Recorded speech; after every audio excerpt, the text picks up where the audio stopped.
congrats to what I hope is the fourth and final installment of the Thompson Goins violin. As you can see, I'm working on clearing out that bottom end block that houses the end button. I kept a lot of these old chips from the spruce because they make really excellent cleats for older violins.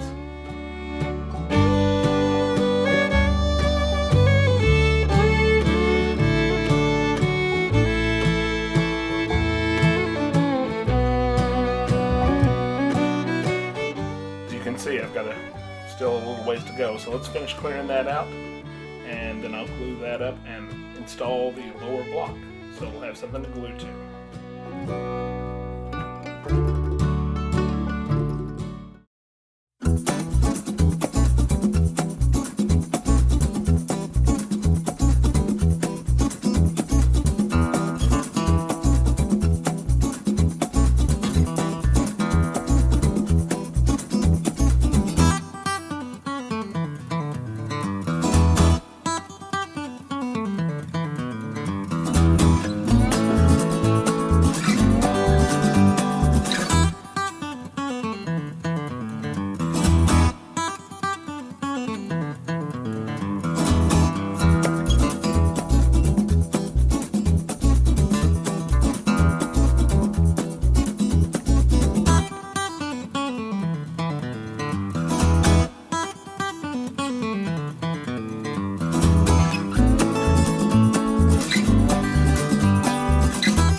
One thing you see me struggling with here is properly clamping this, and I come to a solution after the fact.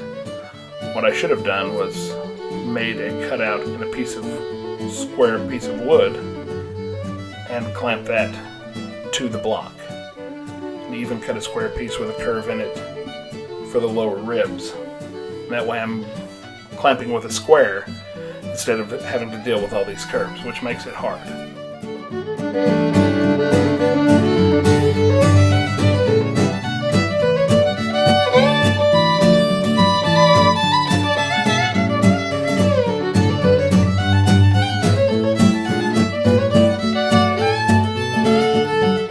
Now, one thing you can see me working on here is really trying to bevel the corners of each square cleat to a little point, because I wanted those to look really nice.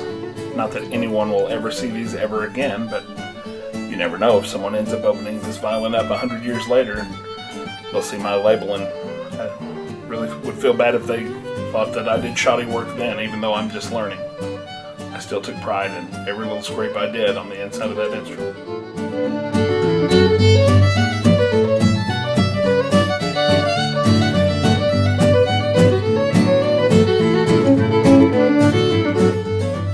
I'm not sure how other luthiers would feel about this, but I felt that it being the first bass bar I've ever fooled with, I would benefit more by planing it on the instrument versus doing a little work prior.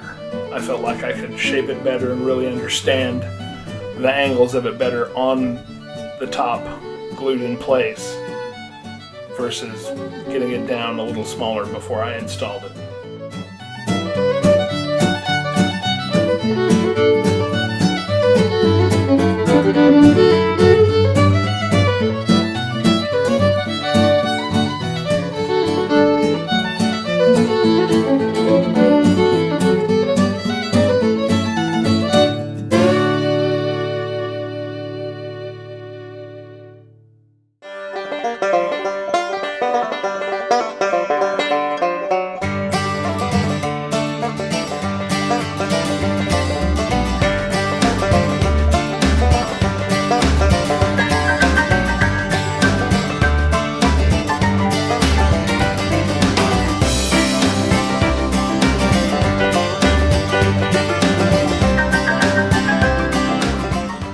must say how impressed I was with the glue and how strongly it held the base bar on, given how much force I ended up putting on it while planing it down. There were no cracks or pops, even though I only put 3 spring clamps, or pony clamps as they're called, on it. It really held in place really well. After that first crack I put in the top, or the first accident I had with it where the repair crack had broken back open, I was a little apprehensive to clamp it again, but the cleats held and I was really pleased with my work.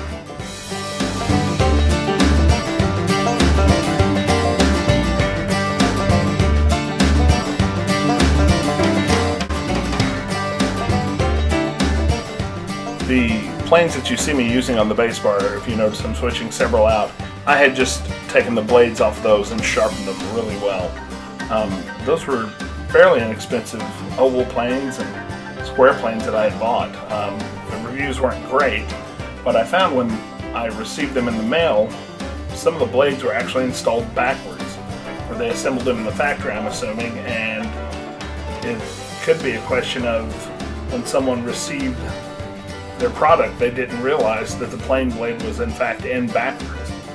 So a lot of the complaints were about how poorly they cut and how bad they snagged. So once I took the blade out, honed it a little bit, really put a fine edge on it, and put it in the proper way, they cut extremely well. I was really pleased with them.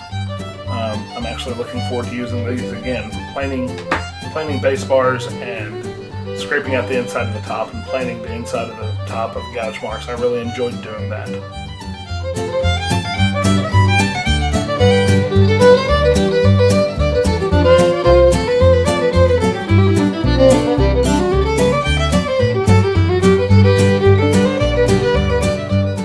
Now, one thing I will share with you, I don't know how much of a trade secret it is, but what you may not realize is there are basically 2 schools of thought on where to put the high point of the bass bar. I believe the German school of thought is to put it a little bit lower. Almost the high point needs to be even with the sound post. This will add to the structural integrity of the instrument, and the German idea or mentality of it was to make it stronger because you can thin the plates a little bit better. Now, the Cremonese models, those are the ones that made in Cremona, Italian instruments, finer instruments, those typically have a bass bar that is placed even with the cut marks of the F-holes, basically right beneath the bridge is your high point on that. And some believe that gives it a sweeter tone, but maybe not allow it to project as much. So the German instruments possibly projected more, versus the Italian instruments had a sweeter tone due to the placement of the high point of that bass bar. I believe I have that right. You may want to research that yourself, but if I'm basically going from memory of some of the things I picked up at UNH. One thing I'm doing right now in this video footage is rounding over or beveling the edges, the ends of the bass bar, kind of putting a little angle on them so they won't have such a steep cut. And earlier I was beveling the top edge of the bass bar. This was just a real fun part to work for me. One thing I did take away from all this is something a friend of mine, Zara, told me. It's very calming to work on these instruments because, you know, we understand them as musicians, but to understand them as a craftsman or a maker, it's very relaxing to know how they work and to be able to work with them with your hands. And it's just a very peaceful process. You know, you're helping to bring something back to life that vibrates and sings, and there's satisfaction to be had in that.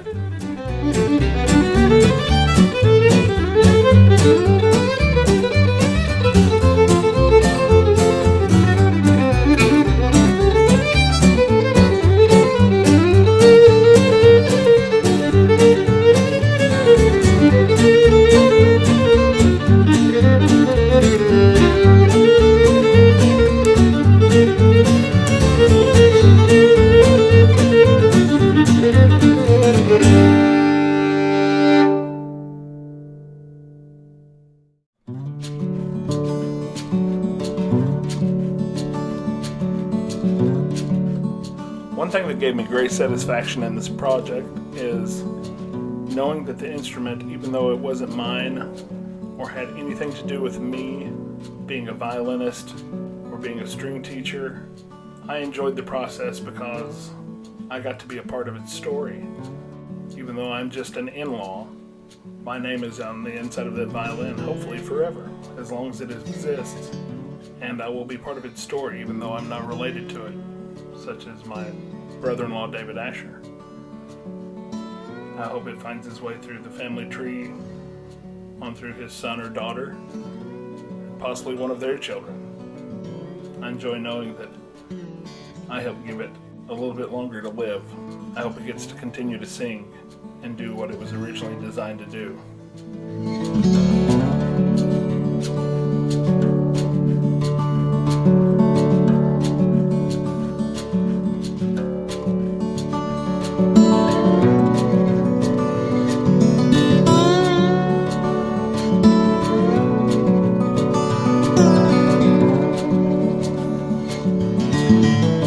To say that this portion of the restoration gave me anxiety is a bit of an understatement. I never thought I had a good eye for color. I never thought I could be someone who could blend colors together and come up with a really good sample of what exactly works. When I was taking the courses at UNH online this summer, we spent about 2 hours mixing colors and just kind of playing around with them. And the instructor would show us what works and what doesn't, and how to lighten colors with other colors, and how to darken them, and how to change tones of colors, and think about words like warmth and cool. As a musician, I think about those words, but as a repairer of instruments, I didn't really give it much thought until I really started to hone in on the color of this violin. I started thinking, okay, I need to cool off the color because I had it a little bit too deep, so I would add a little bit red, and then it became a little bit too red, and then I mixed in a little brown to kind of add some darkness to it, and I felt really good about the way this turned out.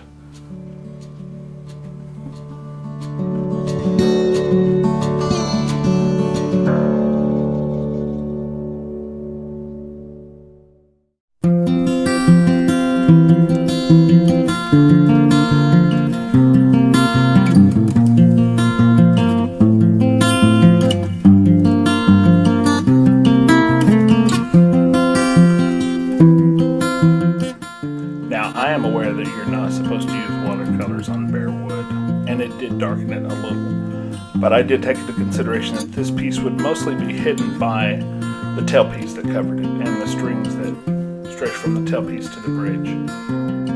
But the end result was beyond my expectation. I've seen a lot of professional luthiers work on pieces that didn't turn out as nice, and I was very fortunate that the grain that I ended up adding to this piece was as bright as it was, that way I could tone it down a lot. So this being the first repair I've ever done like this, I was really, really fortunate to get to work with all the right conditions.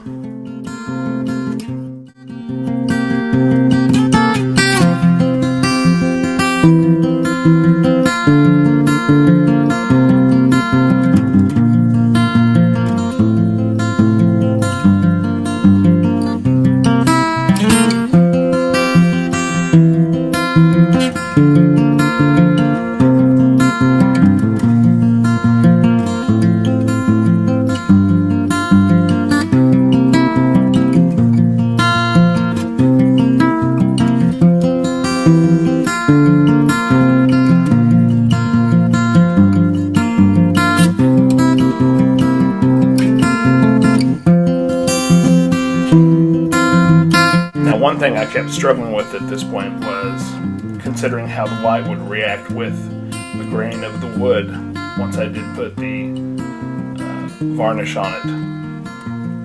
I started thinking about, well, would it matter to more of the player or the performer or the person who was viewing the performer? And then I ultimately come to the decision, it being under the tailpiece, it really doesn't matter that much.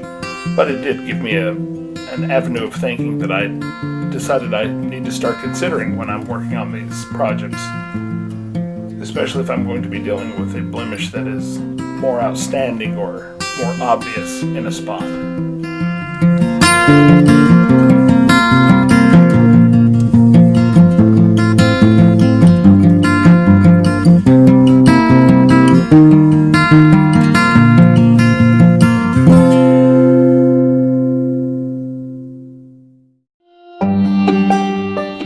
I think it's this point in the video I need to inform you that I didn't record reassembling the violin. I don't know why. I think it was the rush of getting ready to start back in school, and the idea of teaching virtually online to my students was a little bit overwhelming while trying to finish this project. One thing I will promise you is, from here on out, when working on these projects and considering the video footage, I will try to have you in mind as the viewer. That way you get to see the project all the way through to the end. I know when I watch videos like this, I really enjoy seeing them through, and I apologize that you don't get to see every step, but you will get to see the end result.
Yeah. Applause. Oh, boy. Wait.